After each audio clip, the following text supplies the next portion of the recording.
Es una gran responsabilidad y una tremenda honra el poder subir hasta este lugar. Y es precisamente de eso lo que estamos hablando, ¿cierto?, en el libro de los Hechos. De un grupo de hombres que fueron testigos de las cosas que el Señor realizó mientras estuvo en esta tierra. Y quisiera hacer un pequeño resumen respecto a esto. Antes bien, vamos a colocar el temporizador.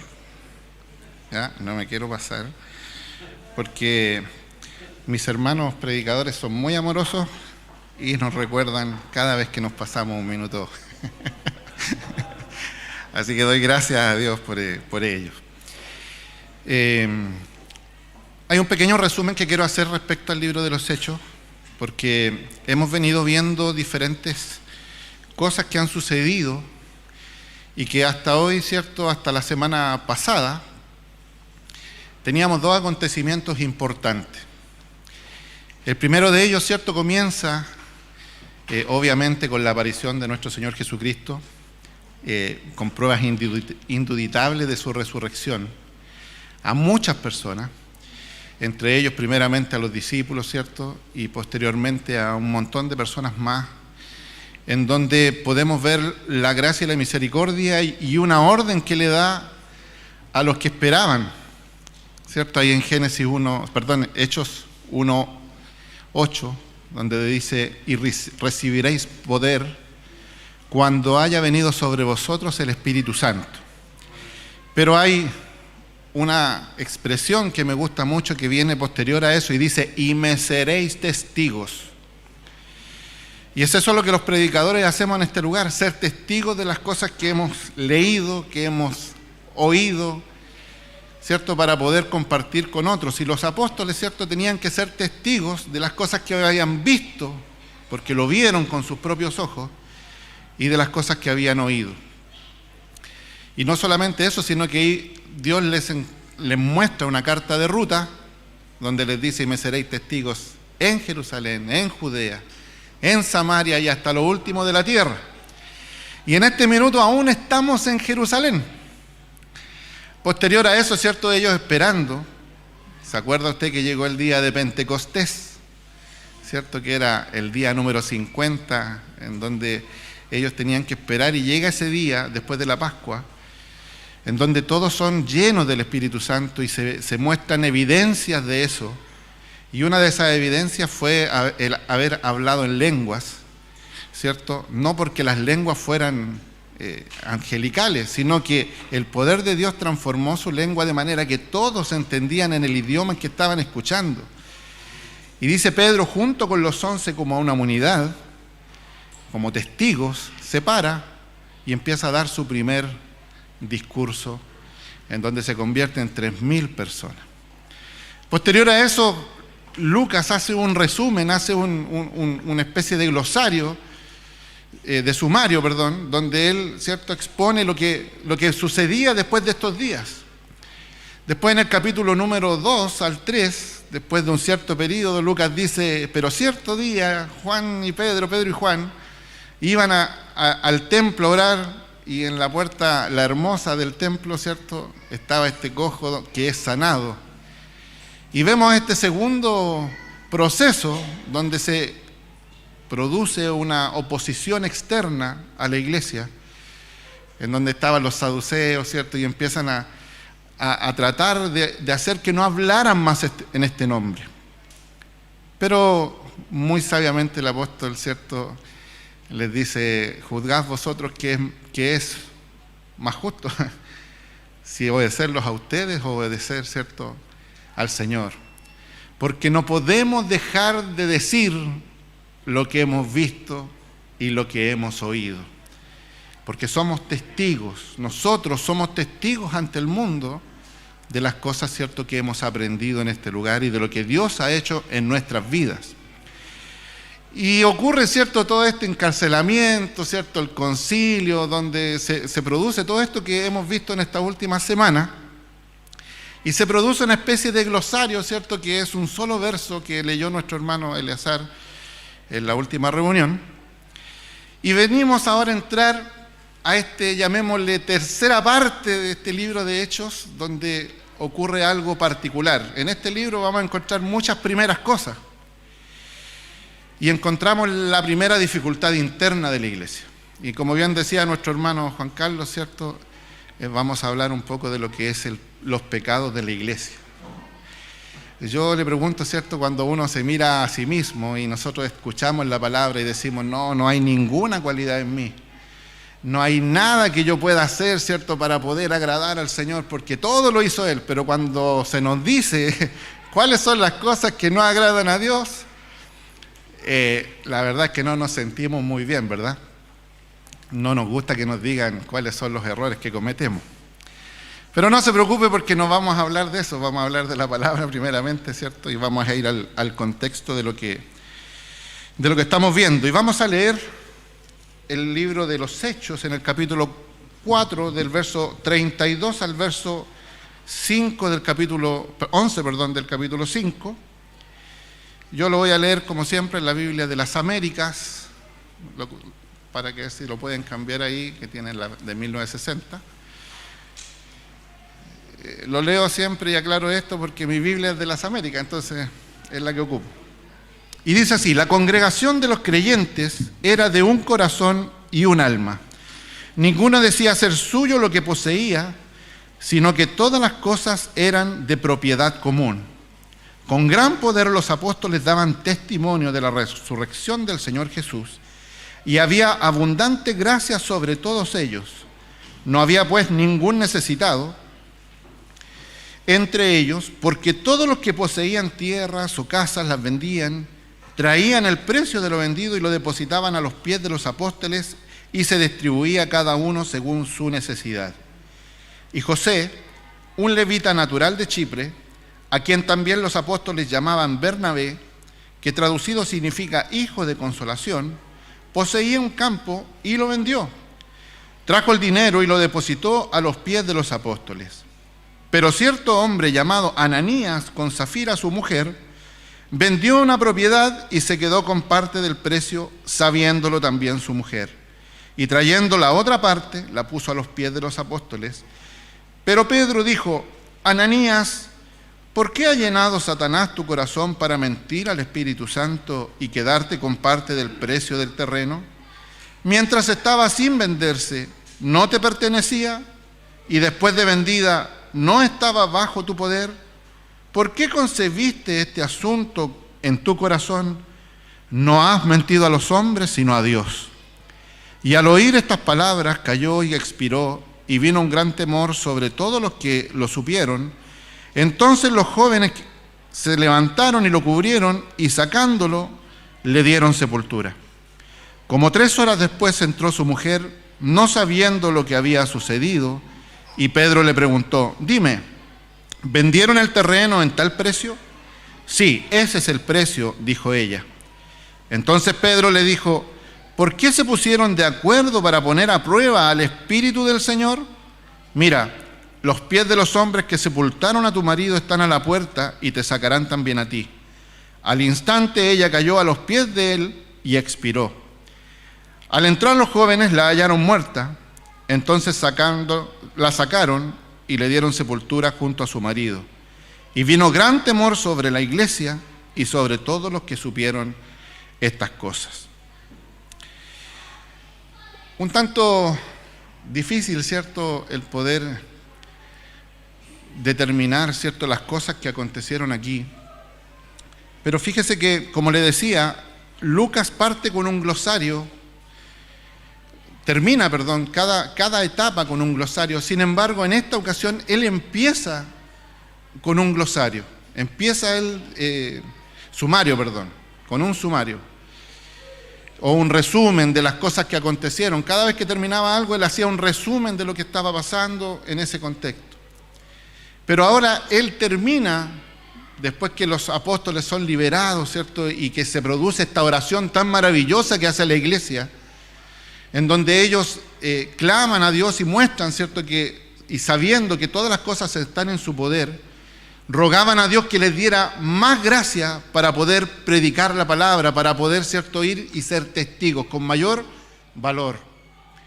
Y se produce este verso 31 que está en la lección que nuestro hermano vio la vez anterior, y dice: después que oraron, el lugar donde estaban reunidos tembló, y todos fueron llenos del Espíritu Santo y hablaban la palabra de Dios con valor. Cuando el Espíritu Santo de Dios está en nosotros, no hay nada que se interponga, ¿cierto? No hay cosas que a nosotros nos puedan a lo mejor atemorizar cuando el Espíritu, ¿cierto?, está completamente lleno en nuestra vida. Y esto es lo que estaba pasando con los apóstoles. Y empieza este glosario que acabamos de leer toda la lección, pero vamos a ir por partes. Dice: la congregación de los que creyeron era de un corazón y de un alma. Estaban todos unánimes, llenos en el Espíritu Santo. Habían sido nuevamente, ¿cierto?, llenos del Espíritu Santo aquellos que a lo mejor no estuvieron el día de Pentecostés. Hasta esta fecha no han pasado un par de semanas, para que usted me entienda. Han pasado entre 1 y 5 años, 1 y 4 años desde el día de Pentecostés. Por lo tanto, se ha producido un ir y venir de la iglesia, tanto así que, como podíamos ver en la lectura no sé si era la semana pasada o en alguna de las lecciones, ¿cierto?, de predicaciones, ya no eran 3.000, sino que eran ya 5.000 varones. Por lo tanto, la iglesia se ha ido multiplicando, la iglesia ha ido creciendo, y qué hermoso que todo lo que hemos relatado hasta este momento es todo el favor de Dios. Todas las cosas les han salido bien, aún en esa oposición externa. Dios muestra su gracia porque no pudieron hacer nada contra ellos, porque la gracia del Señor estaba en ellos. Y el pueblo, dice, tenía gran temor y los tenía en alta estima, y los miraba, ¿cierto?, con admiración a este grupo de hombres que se reunían, que no eran pocos, y que se reunían en el pórtico de Salomón, ¿cierto?, porque no había otro lugar más amplio para poder reunirse, y ahí oraban, y ahí lo veían los escribas, los sacerdotes, y aún así tenían de ellos un buen testimonio, daban un buen testimonio. Por lo tanto, estaban unánimes en el Espíritu. Y me voy a saltar al verso 33, donde dice: con gran poder los apóstoles daban testimonio de la resurrección del Señor, y había abundante gracia sobre todos ellos.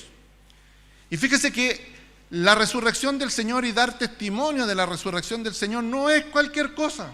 Lo cantábamos recién en el himno, ¿cierto? Porque la resurrección del Señor vino a ser el sello de todo el plan de salvación que Él ya había estipulado desde el principio.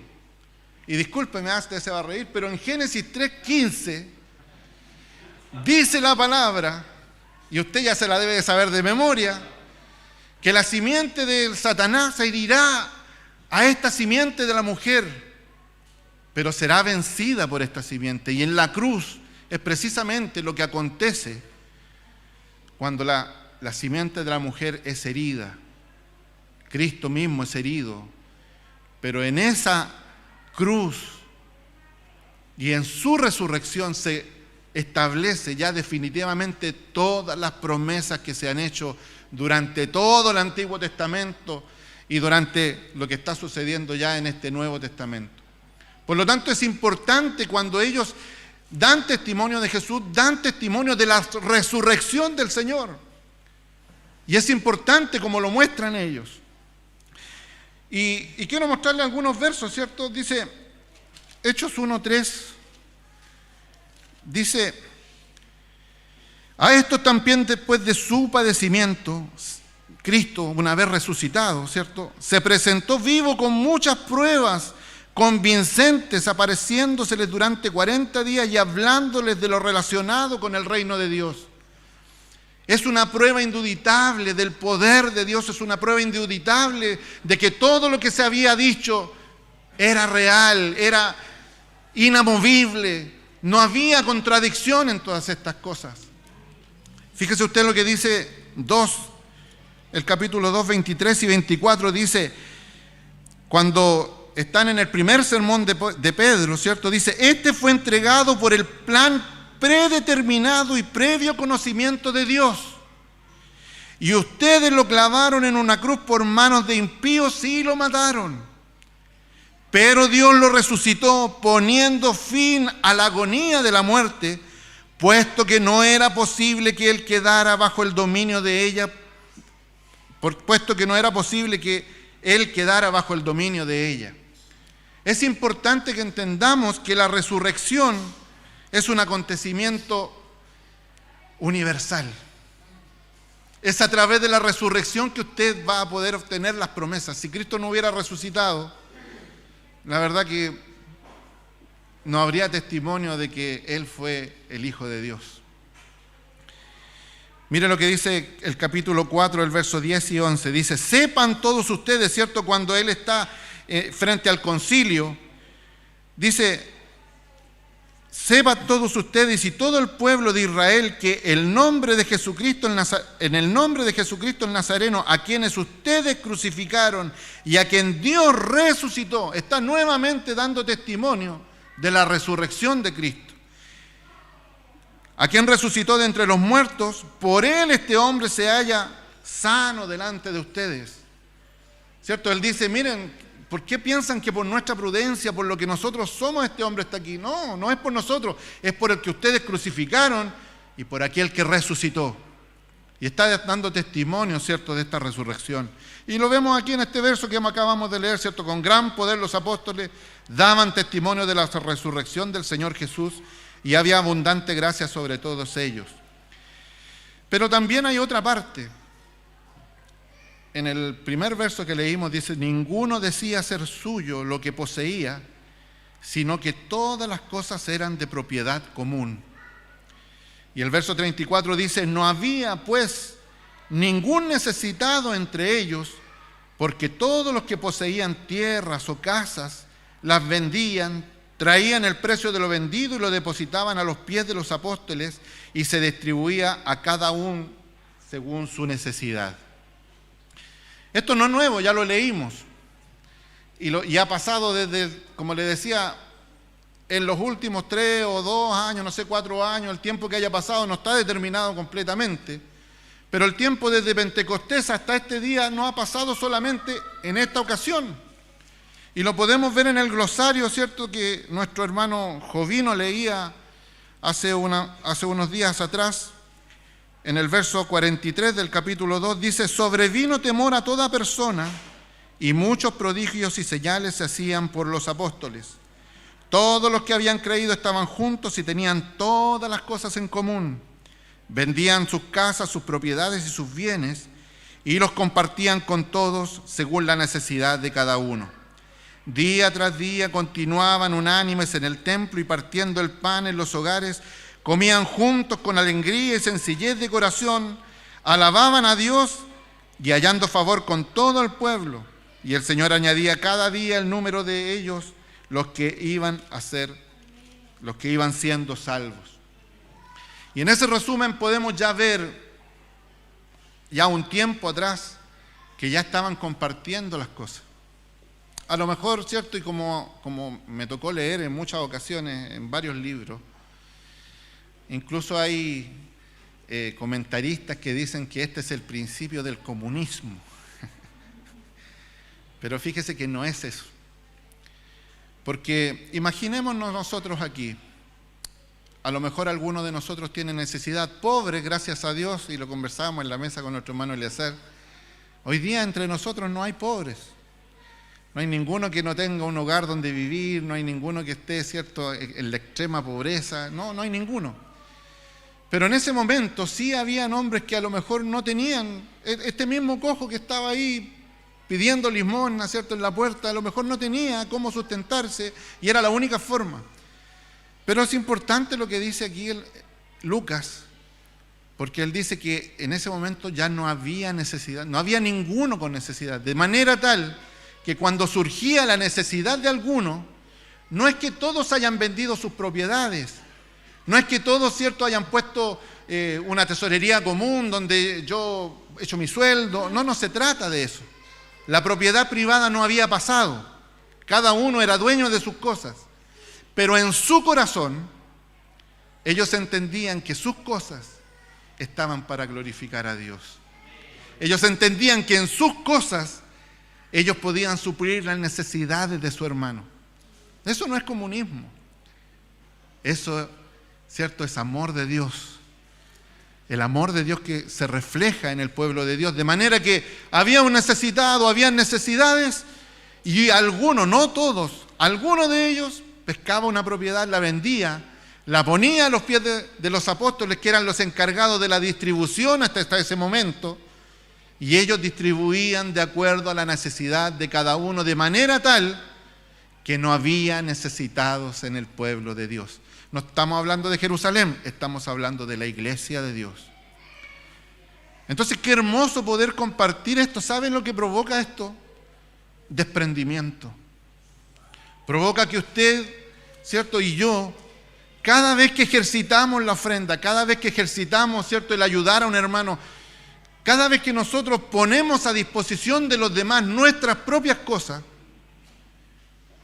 estamos haciendo lo que Cristo hizo, despojándose a sí mismo, ¿cierto? Dice Filipenses, ¿cierto?, en esa palabra que es kenosis, mi pastor, en la kenosis.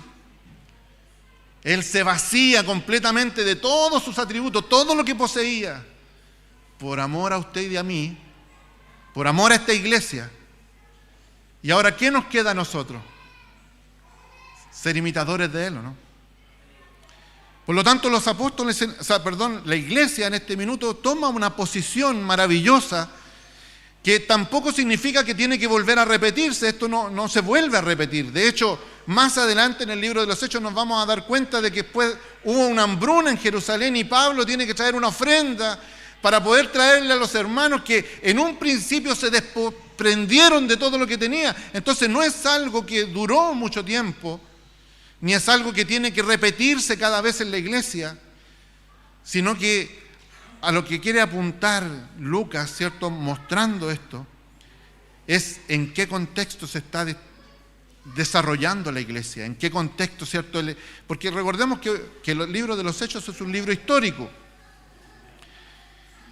Fíjese usted que después de esto, Lucas menciona dos historias que la verdad que al analizarla, ¿cierto?, cuando nosotros vemos y recordamos el pasaje de Ananías y Zafira, porque ¿quién no ha escuchado el pasaje de Ananías y Zafira? Todos sabemos quiénes son Ananías y Zafira y muchas veces se pone de ejemplo Ananías y Zafira, pero fíjese que yo creo que aquí hay un problema, porque tenemos que entender de que los títulos puestos en la Biblia no son inspirados, ¿cierto? La Biblia es inspirada, pero la división a lo mejor puede que no. Y resulta que en esta división termina el capítulo 4 con José de Chipre y comienza el capítulo 5 y nosotros pudiéramos pensar que son dos historias distintas que no tienen nada que ver una con la otra. Pero la primera palabra que aparece en el capítulo 5 es un pero. Y eso me da a entender de que ese pero tiene que ver con lo que viene hablando antes. Y fíjese lo que dice, y José, un levita natural de Chipre, porque estamos hablando de este desprendimiento que tenía la iglesia, ¿cierto? De manera que no había ningún necesitado. Justo en este momento, Lucas pone de ejemplo a dos personas, José y Ananías, junto con Zafira, su mujer, pero lo vamos a tomar como una entidad. Pone estos dos ejemplos. Y José en alguna oportunidad tiene que haberse dado la necesidad de algún hermano, y José, levita natural de Chipre, a quien también los apóstoles llamaban Bernabé, o le habían apodado, o le habían puesto un sobrenombre, ¿cierto? Como a mí se me puso hace un tiempo atrás de Jaime Hora y Media Ríos. A José, levita natural de Chipre, lo llamaron Bernabé. Y dice, poseía un campo y lo vendió y trajo el dinero y lo depositó a los pies de los apóstoles. Esta es la primera vez que aparece José de Chipre en la Biblia. Este es el primer lugar donde aparece este varón. Y con esto yo también quisiera decirle que ¿cuál es el principal protagonista del libro de los Hechos. Nosotros estamos acostumbrados aquí, ¿cierto? Y yo lo noto así, que no se pregunta mucho desde aquí arriba, ¿cierto? Pero a mí me gusta preguntar un poquito. ¿Usted sabe cuál es el principal protagonista del libro de los Hechos? ¿Quién podría decírmelo? El Espíritu Santo. Cristo, ¿cierto?, mandó otro consolador. Y si tuviéramos que ponerle un nombre correcto al libro de los Hechos, tendríamos que decir los Hechos del Espíritu Santo. Porque es el Espíritu Santo que mueve, y Pedro da testimonio de esto y dice: ¿por qué nos miran a nosotros como si por nuestra prudencia este hombre estuviera aquí sano? No es por nosotros, es por este Cristo, es por este Espíritu Santo, porque Él es el que mueve a la iglesia, Él es el que llena, y que cuando usted está aquí en una adoración y levanta sus brazos, es el Espíritu Santo el que lo está moviendo. No es nuestra voluntad, porque si fuese por nuestra voluntad, créame que Cristo no hubiese sido necesario. Si hubiese sido por nuestra voluntad, nos habría bastado con cumplir la ley, pero no es por nuestra voluntad, porque jamás hubo alguno que por voluntad propia cumpliese todas las cosas que estaban escritas en la ley. Solo Cristo es el único que fue y vivió la vida que nosotros no pudimos vivir. Por lo tanto, este Espíritu Santo es el que mueve todas estas cosas. Y muestra, ¿cierto?, a José, que es Bernabé, este es un Bernabé bueno. Se me acaba. No está por ahí. Este Bernabé, yo quisiera mostrarle algunas partes donde se ve por qué a él lo apodan Bernabé. Dijimos que aquí la palabra dice Bernabé, hijo de consolación. El hijo podríamos sacarlo y podríamos decir que se llama consolación, o el que anima, o podría ser el que alienta. Eso es lo que significaba Bernabé. Y José, cuando vende su hogar, cuando vende su tierra, tenemos que entender que José era un levita. Y los levitas, entre comillas, no podían tener tierra, porque su posesión y su heredad, ¿quién era?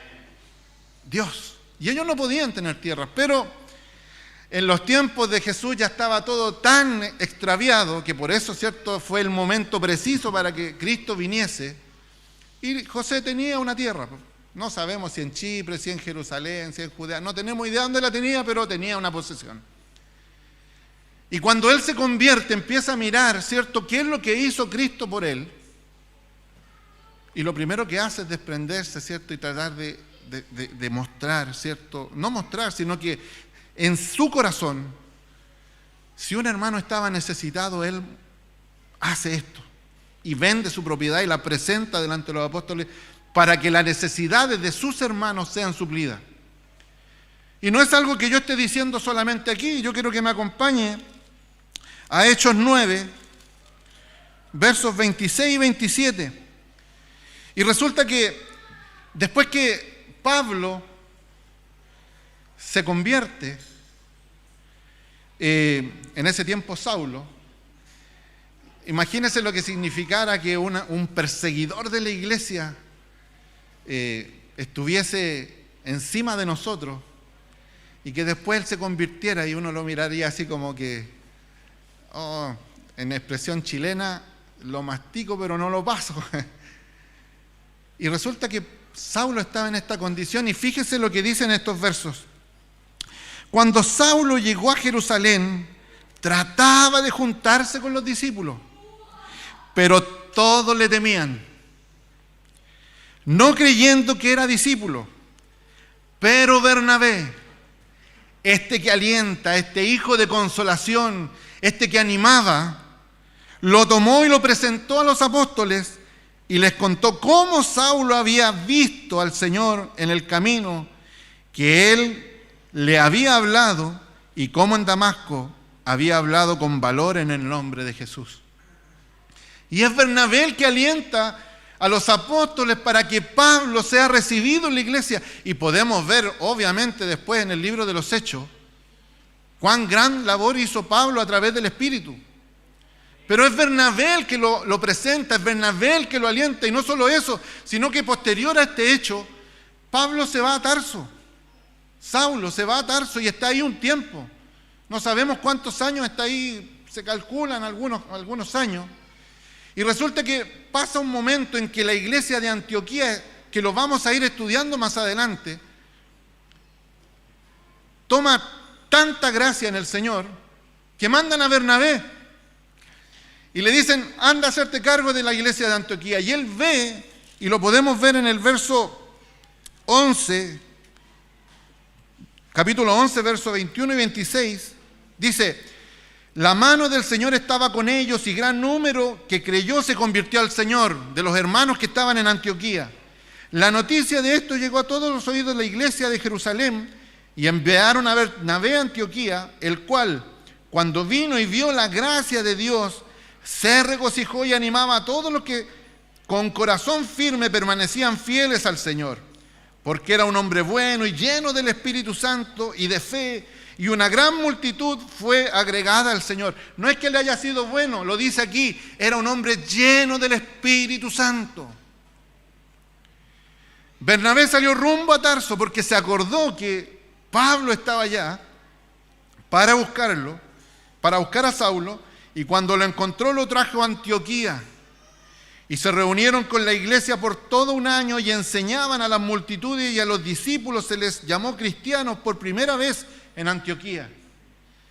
Imagínense que alguno de nosotros, no sé, en Yoyeo se armara una tremenda iglesia, tan grande que hay que supervisarla, y dijéramos de aquí de algún hermano, X, usted se va para allá. Oiga, y después, qué bueno sería, más grande que la iglesia que tenemos aquí. Qué tremendo sería ser responsable de una cosa así. Pero Bernabé no lo toma como algo que debía hacer solo, y llama a Saulo y lo alienta y lo trae y lo pone a trabajar. Y ya el crédito no era para él, sino que era para la gracia de Dios, para la gloria de Dios. Y lo hace con Saulo. Es un hermano que alientaba a los demás. Después tenemos un pasaje muy conocido, ¿cierto? Cuando se separan, ¿cierto? A todo esto Bernabé acompaña en el primer viaje misionero a Saulo. Pasan las penas del tacho, como se podría decir. Fueron apiedrados, pasan mucho y lo vamos a estudiar más adelante, así que no quiero adelantarle eso. Pero sí pasa que cuando están en este primer viaje misionero van a pasar a una ciudad, y ellos tenían un ayudante que se llamaba Juan Marcos. Y este Juan Marcos era primo de Bernabé y lo acompañó.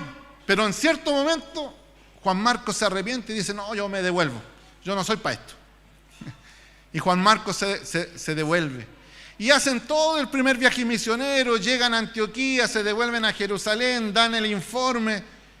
Y después dicen, ¿saben qué? ¿Por qué no volvemos, Bernabé? Le dice Saulo, y vamos a visitar a ver cómo están las iglesias. Ya, pues le dice Bernabé, llevemos a Juan Marcos. Y sabe, la respuesta de Saulo fue tajante. No, le dice, no, yo no voy con ese, porque lo trató como un apóstata, como un traidor. Pero este Bernabé, hijo de consolación, que alentaba a los demás, dice, no, yo me quedo con Juan Marcos. Y se separan. No sabemos los motivos, ni la palabra lo describe, pero sabe que se separan.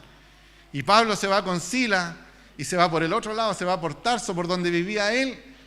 Y Juan Marcos junto a Bernabé se van a Chipre, de donde era Bernabé. Y es la última vez que escuchamos de Bernabé en los libros de los Hechos. Pero Bernabé era un hombre lleno de la gracia de Dios, lleno del Espíritu Santo, que él añoraba ayudar a los demás, añoraba, ¿cierto?, poder ser un instrumento grato, no solamente para Dios, sino para la iglesia donde él estaba, un instrumento de beneficio. Pero llegamos a un momento en que aparece un tremendo pero, así como el pero de Efesios, que es tan maravilloso para nosotros. Aquí aparece un tremendo pero, dice, pero cierto hombre llamado Ananías, con Safira su mujer, vendió una propiedad. José de Chipre vendió una propiedad, la puso a los pies de los apóstoles y salieron estos hermanos. Y a lo mejor voy a añadirle un poco a esto, pero oye, pero ¿por qué Bernabé vendió su casa? Mira cómo lo tienen, mira, le apodaron hasta Bernabé. ¿Por qué hizo esto? ¿Por qué no podemos hacerlo nosotros también? Hagámoslo. Y se pone de acuerdo Ananías con Zafira, su mujer, venden la propiedad, pero ocurre un hecho terrible. Y dice, y se quedó con parte del precio, sabiéndolo también su mujer. Y trayendo la otra parte, la puso a los pies de los apóstoles. Lo mismo que hizo José, lo hacen ellos. Entonces, a vista de los discípulos, a vista de los hermanos de la iglesia, a vista de todos los que allí estaban, ¿qué cree usted? ¿O cuál era la intención? A lo mejor, aunque la Biblia no lo dice, pero ¿cuál cree usted que era la intención de ellos al hacer esto? ¿Sabe? Sería como que a lo mejor uno de nuestros predicadores que predica así de una manera o nuestro pastor cuando él predica de una forma tan hermosa, ¿cierto? Y nosotros tratábamos de imitar a nuestro pastor. Y nos subimos aquí con esa tratar de imitar Lo que está haciendo Ananías y Zafira es tratando de mostrar algo que no son. Y muestran, ¿cierto?, la misma actitud de José, la misma actitud de Bernabé, ponen también delante de los apóstoles el dinero, pero ocurre una tremenda tragedia. Y la otra parte dice, retuvieron, dice, se quedó con parte del precio, sabiéndolo también Zafira, su mujer, y trayendo la otra parte, la puso a los pies de los apóstoles. Pero Pedro dijo, y tenemos que recordar que Pedro estaba lleno del Espíritu Santo. No se nos puede olvidar. Ananías, ¿por qué ha llenado Satanás tu corazón para mentir al Espíritu Santo y quedarte con parte del precio del terreno? Hermano amado, es tan tremendo lo que pasa en esta acción. Es comparable, dice la palabra, es comparable, dicen algunos autores, a lo que aconteció con Acán cuando Josué, ¿cierto?, se mete a Jericó. ¿Y cuál era la orden de entrar ahí? No tomar nada del anatema. Pero Acán, dice, tomó, ¿cierto?, sustrajo, y en alguna Biblia, ¿cierto?, en alguna traducción de la Biblia, aquí dice, en vez de que se quedó con parte, dice que sustrajo parte del precio. Y ese sustraer es robar, es quedarse con algo que no es nuestro. Pero fíjese usted que hay una explicación que hace el apóstol. Dice, Ananías, ¿por qué ha llenado Satanás tu corazón para mentir al Espíritu Santo y quedarte con parte del precio del terreno? Mientras estaba sin venderse, ¿no te pertenecía? ¿Acaso la propiedad no era de ellos? Era de ellos. Y después de vendida, ¿no estaba bajo tu poder después que tú vendiste y recibiste el dinero? ¿Ese dinero de quién era? De Ananías. Por lo tanto, ¿cómo podría Ananías robar algo que era de él? Pero dice, ¿no estaba bajo tu poder? ¿Por qué concibiste este asunto en tu corazón? No has mentido a los hombres, sino a Dios. Y recordemos lo que pasa con Acán. El libro de José es un libro de conquista donde ellos jamás retrocedieron salvo una vez.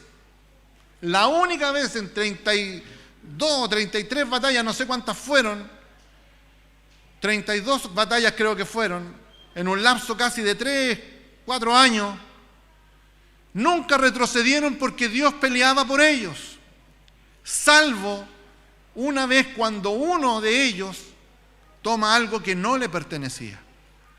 Y no es Josué el que lo juzga, sino es que es Dios quien juzga directamente la acción de Acán y dice, llámalos por sus tribus. Y después de sus tribus por sus jefes, y después de sus jefes por sus familias. Yo te diré cuál de ellos ha sido el que ha cometido esto, porque ha llenado de maldición el campamento. y es Dios quien juzga. Y fíjese que ahora no es Pedro el que está juzgando. ¿Se acuerdan cuando yo le pregunté hace un rato quién es el protagonista principal de los hechos? Es el Espíritu Santo el que está emitiendo un juicio. Porque no han mentido a los hombres, sino que han mentido al Espíritu Santo. Y dice, no has mentido a los hombres, sino a Dios. Al oír estas palabras cayó y expiró, y vino un gran temor sobre todos los que lo supieron. Entonces los jóvenes se levantaron y lo cubrieron, y sacándolo le dieron sepultura.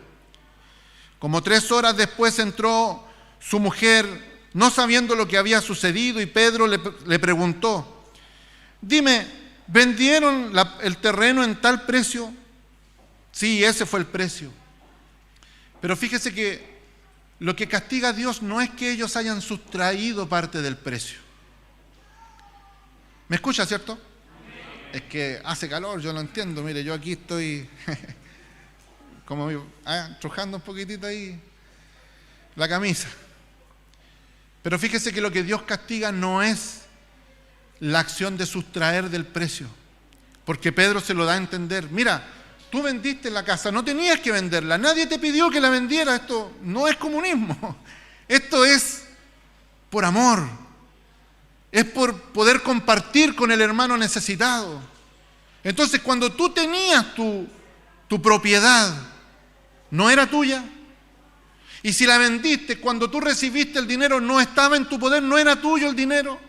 Si tú hubieras querido, lo que está queriendo decir es que si tú hubieras querido dar una parte del dinero y decirme, mire, se vendió en X precio, pero yo les voy a dar esta cantidad, fíjese que Ananías no habría pecado. No habría pecado. Pero ¿cuál fue el pecado?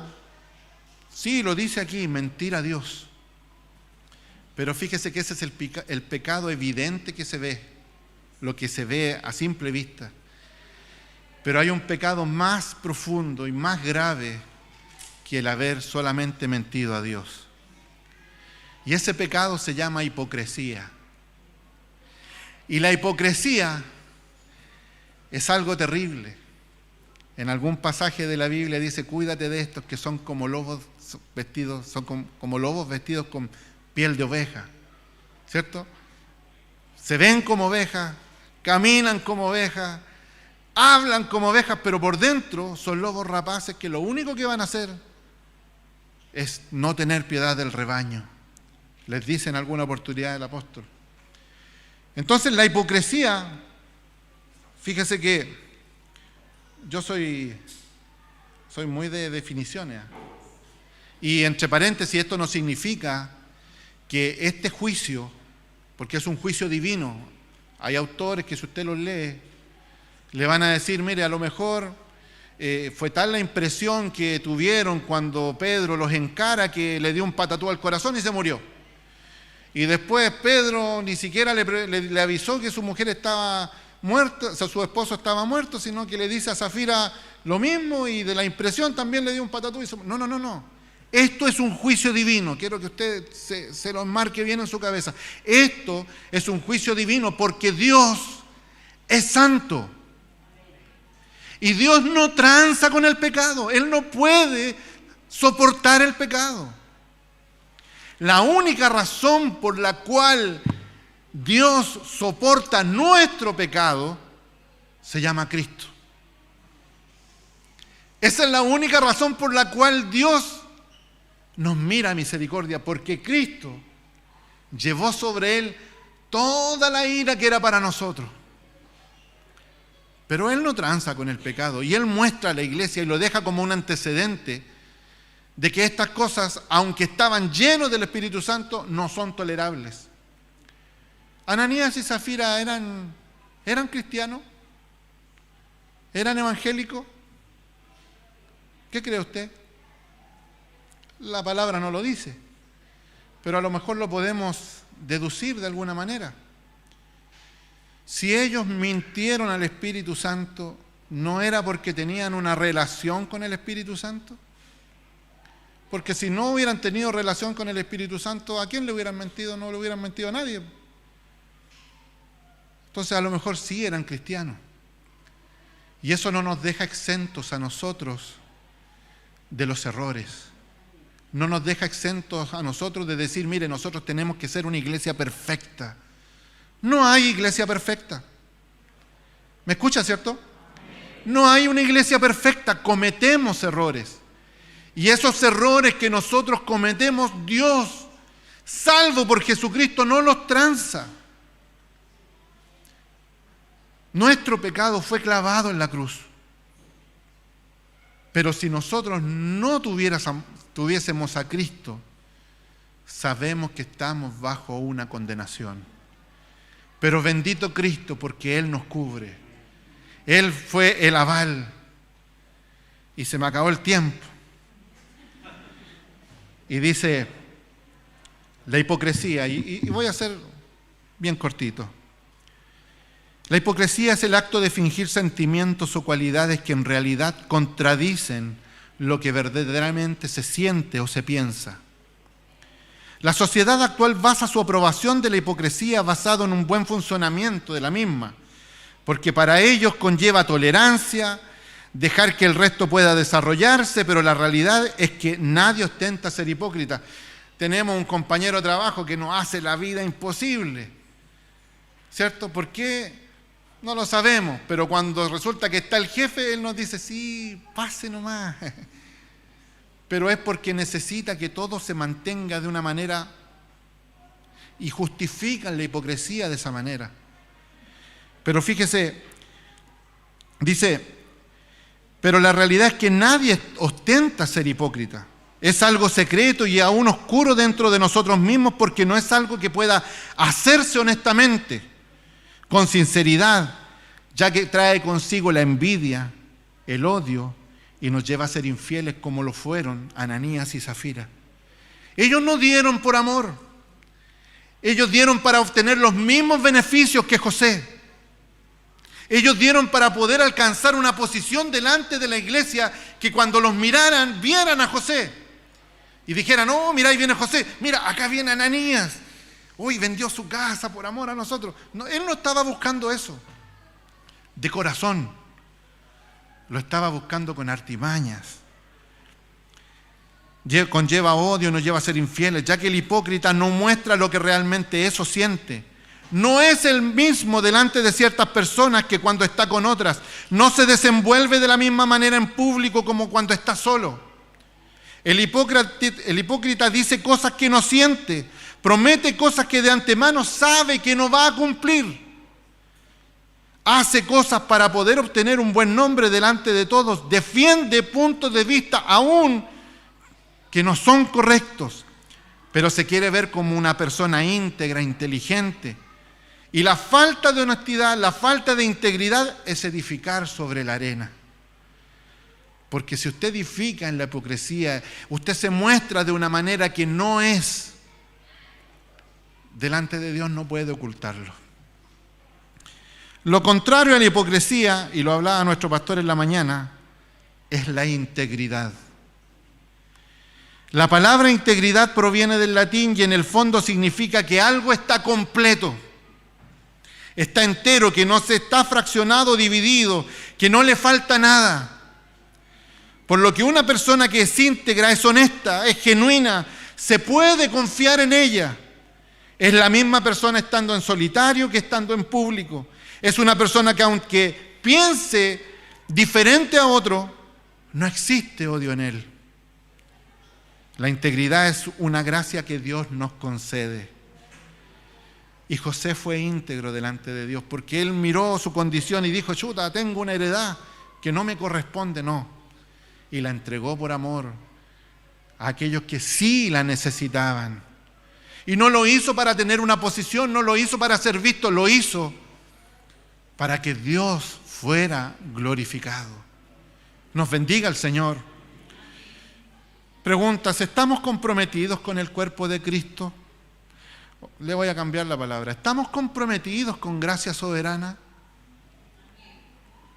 De manera que el nombre de Dios sea glorificado en ella por causa nuestra. ¿O estamos más bien siendo solamente hermanos aparentes donde la gloria que le pertenece a Dios la queremos para nosotros aún de forma inconsciente. Separamos,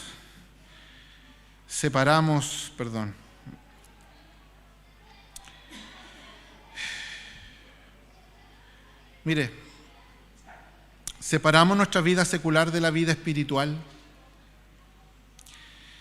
Dice el libro Primera de Juan en el capítulo 3, en el verso 18, 13 al 18, dice: hermanos, no se maravillen si el mundo los odia. Nosotros sabemos que hemos pasado de muerte a vida porque amamos a los hermanos. El que no ama permanece en muerte. Todo el que aborrece a su hermano es un asesino. Y ustedes saben que ningún asesino tiene vida eterna permanente en él. En esto conocemos el amor. ¿Se acuerda este himno? En que Él puso su vida por nosotros. También nosotros debemos poner nuestras vidas por nuestros hermanos. Pero el que tiene bienes de este mundo y ve a su hermano en necesidad y cierra su corazón contra él, ¿cómo puede morar el amor de Dios en él? Hijitos, no amemos de palabras ni de lenguas, sino de hechos y en verdad. Nos bendiga el Señor. Yo sé que me extiendo un poquitito, discúlpeme, pero fíjese usted que hay algo que dice ahí que los reformadores llamaban coram deo. Y con esto quiero finalizar y leer 2 textos para poder hacerlo. Coram deo significaba literalmente la pupila del ojo. Y deo, usted sabe que es Dios. Coram deo significaba, y lo hemos escuchado un montón de veces desde aquí, era vivir frente al rostro de Dios.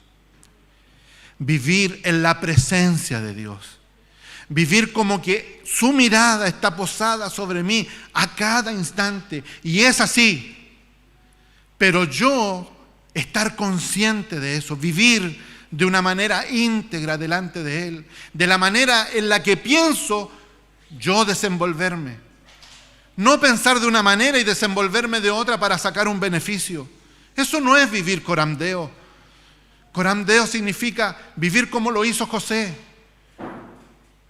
Despojarse a sí mismo por amor al resto, sabiendo que haciendo esas cosas estamos amando a Dios. Aquí en la iglesia yo no conozco la realidad de todos los hermanos de la iglesia. Pero si hay hermanos necesitados en nuestra iglesia y yo no hago nada al respecto, solamente estoy haciendo de mí una apariencia delante de los hermanos. Y a usted lo puedo engañar. A usted le puedo decir y le puedo vender alguna imagen. Pero de delante de Dios, ¿quién de nosotros puede, cuando está en oración, cuando está ahí de rodillas frente a Dios, quién puede ocultar lo que es delante de Dios? No hay ninguno de nosotros que pueda decirle al Señor: mire esto, yo no lo hago. Adán quiso hacerlo en el huerto del Edén. Y me escondí porque tuve miedo, pero delante de los ojos del Señor no hay nada que pueda ser ocultado. La esencia de la vida cristiana, según Lutero, era vivir de esta manera, coram deo, como una carta leída, como un libro abierto delante de Dios, porque es a Él al que nosotros tenemos que rendir cuentas, no a la iglesia. Pero ¿cómo voy a amar a Dios si no amo a la iglesia? ¿Cómo voy a amar a Dios si no le amo a usted? ¿Cómo voy a amar a Dios si a usted lo veo en necesidad y lo único que le digo: hermano, que le vaya bien, que Dios sea con usted? Hermano amado, es usted el que tiene que suplir las necesidades de sus hermanos. Es usted el que tiene que estar pendiente, no que le digan. Su corazón debe buscar, debe mirar, debe aprender a ver más allá, como dice nuestro pastor, detrás de la cortina. Tiene que estar mirando y pensar: oiga, si fuese yo, quisiera que toda la iglesia estuviese pendiente de mi necesidad. Nos ayuda el Señor. Lucas 11:33 dice: nadie cuando enciende una lámpara la pone en un sótano ni debajo de un almud, sino sobre el candelero, para que los que entran vean la luz. La lámpara de tu cuerpo es tu ojo. Cuando tu ojo está sano, también todo tu cuerpo está lleno de luz. pero cuando está malo, también tu cuerpo está lleno de oscuridad. Mira pues que la luz que en ti hay no sea una oscuridad. Así que si todo tu cuerpo está lleno de luz sin tener parte alguna en tinieblas, estará totalmente iluminado como cuando la lámpara alumbra con sus rayos. Mateo capítulo 5, verso 13 al 16, dice: vosotros sois la sal de la tierra, pero si la sal se ha vuelto insípida, ¿con qué se hará salada otra vez? Ya para nada sirve sino para ser echada afuera y pisoteada por los hombres. Vosotros, mis hermanos de gracia soberana, sois la luz del mundo. Una ciudad situada sobre un monte no se puede ocultar. Ni se enciende una lámpara y se pone debajo de un almud, sino sobre el candelero y alumbra a todos los que están en la casa. Así brille vuestra luz delante de los hombres, para que vean vuestras buenas acciones y glorifiquen al que se merece la gloria, la honra, la alabanza, el imperio, a través de lo que usted hace, para que glorifiquen a vuestro Padre que está en los cielos. Hermano amado, avivemos el don de Dios que está en nosotros, el fuego que nos fue dado un día a través del Espíritu Santo. Vivamos la vida que Cristo nos regaló y vivámosla delante de los ojos de Dios. Hermano amado, es su gracia la que nos inunda, es su gracia la que nos llena. No queramos aparentar delante de otros. Vivamos coramdeo, vivamos delante de la presencia del Señor. Este es el mensaje. Esto es lo que Lucas quiso mostrar, mostrando a José y mostrando a Ananías y Zafira. Usted decide. Ananías, lo más probable es que haya tenido el Espíritu Santo, por eso mintió a él.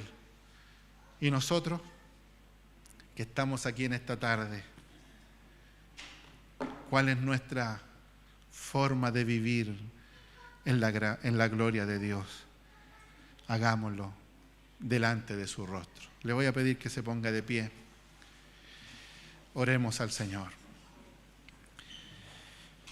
Bendito Dios, buen Padre justo,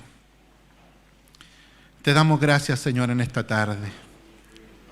Alabamos tu nombre, Señor amado, porque tú eres digno de ser alabado. Estamos estudiando, Señor, este libro de los Hechos, Señor amado, donde evidentemente es el libro de los hechos que tú, Señor, preparaste. Porque tú, Señor amado, derramaste de tu Espíritu, Señor amado, y es Él el que se mueve dentro de esta iglesia primitiva, Señor amado. Pero no solamente delante de ellos y en ellos, Señor amado, sino que también te se mueve dentro de nosotros. Bendito Dios, te pedimos en esta tarde que nos des gracia, Señor amado, para vivir, Señor amado, de una forma íntegra delante de ti. Ayúdanos, Señor amado, para que, Padre justo, nuestro rostro siempre esté elevado al cielo, Señor amado. Que nunca la vergüenza, Señor amado, esté inclinando nuestra cabeza, sino que sea el temor a ti, Señor amado. Que sea, Señor amado, el poder glorificarte, Señor amado, en nuestra humillación, no en nuestra vergüenza. Danos gracia, Padre mío, para que cada vez que, Señor amado, nuestro corazón nos informe, Señor amado, de nuestros errores, podamos ir delante de tus plantas. Tu palabra nos hablaba del pecado de la iglesia, Señor amado. Nosotros somos tu iglesia. Te damos gracias, Señor amado, por ello, porque, Padre justo, eres tú, Señor amado, quien nos compró. Eres tú, Señor amado, quien derramó su sangre. Eres tú, Señor amado, el que hace todas las cosas en nosotros. Pero aún en nuestras negligencias, Señor, muchas veces volteamos el rostro. Señor amado, como dice Isaías, Padre justo, como que no queremos mirarte, Padre justo. Ayúdanos, Padre Santo, para que tu Espíritu Santo, Señor amado, se mueva a cada momento en nuestro corazón, para que, Señor, cada momento, Señor, Él, Padre justo, nos ayude, Señor amado, a orar de una forma íntegra delante de tus ojos, a, Señor, venir a este servicio, Señor amado, cada vez que venimos a este lugar de una forma íntegra delante de tus ojos, pero aún más, Señor amado, que podamos tener una vida, Señor amado, allá afuera, íntegra delante de tus ojos, no separada de la vida de esta iglesia, sino llenos de tu presencia, siendo testigos como lo fueron estos hombres de las cosas que hemos aprendido en este lugar. Ayúdanos a ser testigos, Señor, fieles, Señor, íntegros delante de ti. Ayúdanos a vivir corandeo delante de tus ojos. Te damos gracias, Señor amado, por este privilegio, y te rogamos, Padre justo, que en tu gracia revista siempre de gracia a los que se suben a este lugar. Llénanos, Señor, en esta tarde, y permítanos, Señor amado, seguir adorándote, porque tú, Señor amado, eres digno de honra, de gloria, de alabanza, Señor amado, de nuestra adoración. Te damos gracias, Señor amado, y presentamos, Padre mío, todas estas cosas delante de ti en el nombre de Jesucristo, nuestro Señor. Amén.